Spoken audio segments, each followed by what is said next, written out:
Hello everyone, how are you all. This is Hanumat Singh Lodhi and welcome to in my YouTube channel. दोस्तों, मुझसे एक यह प्रश्न पूछा गया है कि सर मैं अभी 10th क्लास में हूं और मैं अपना करियर या भविष्य लॉ में बनाना चाहता हूं, मैं जज बनना चाहता हूं या फिर मैं एडवोकेट बनना चाहता हूं।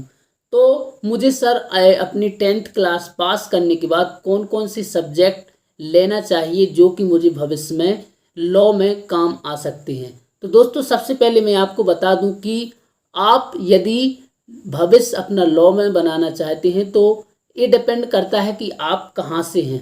यदि आप जिस स्कूल में पढ़ते हैं, जिस भी एरिया में आप पढ़ते हैं, तो वहाँ पर आपके लिए सबसे पहले कौन कौन सी ब्रांचें हैं। जैसे हम कुछ बेसिक ब्रांच जो होती हैं, पहली होती है या तो आप 10th के बाद मैथ ले सकते हैं, बायो ले सकते हैं, आर्ट ले सकते हैं, एग्रीकल्चर ले सकते हैं। ये कुछ ऐसी ब्रांचेज हैं जो जनरली सभी जगह पर होती हैं।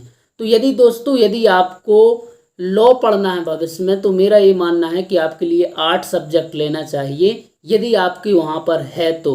और आर्ट में आपको सबसे अच्छा जो सब्जेक्ट है, पहले नंबर आपको पॉलिटिकल साइंस पढ़ना है। उसके बाद यदि जायोग्राफी है या हिस्ट्री है तो आप इन सब्जेक्ट को ले सकते हैं। और यदि आपके 10th के बाद यदि आपको साइकोलॉजी एक सब्जेक्ट होता है, अगर वो सब्जेक्ट आपको मिलता है पढ़ने के लिए तो वो बहुत ही अच्छा सब्जेक्ट है, क्योंकि उसमें यदि आप भविष्य में कोई क्रिमिनल लॉयर बनना चाहते हैं तो वो क्रिमिनल लॉ के लिए वो सब्जेक्ट बहुत ही इम्पोर्टेंट होता है। तो आप खुद डिसाइड करिए। यदि आपके वहाँ आर्ट नहीं है तो आप फिर बायो ले सकते हैं, क्योंकि यदि आप भविष्य में जज बनना चाहते हैं तो कई ऐसे स्टेट की जुडिशरी में बेसिक साइंस के क्वेश्चन भी पूछे जाते हैं, तो आपको साइंस काम आ सकती है, ऐसी कोई दिक्कत नहीं है।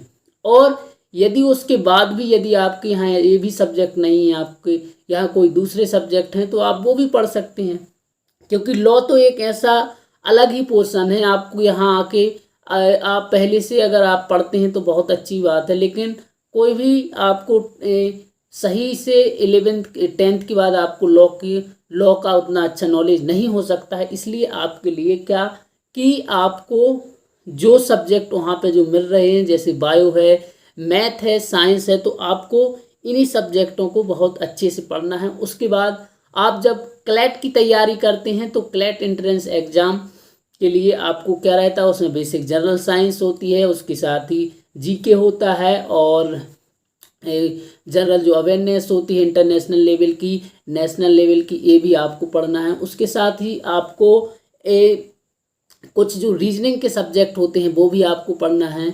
इसके साथ ही आपको जो लीगल पोर्शन होता है, कुछ लीगल मैगजिम्स होते हैं, उससे संबंधित कुछ क्वेश्चन पूछे जाते हैं, कुछ जो बेसिक लॉ का नॉलेज होता है उससे संबंधित क्लैट एंट्रेंस एग्जाम में पूछे जाते हैं।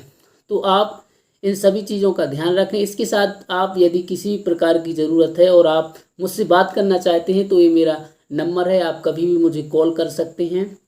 So thank you very much everybody watching this video and stay connected.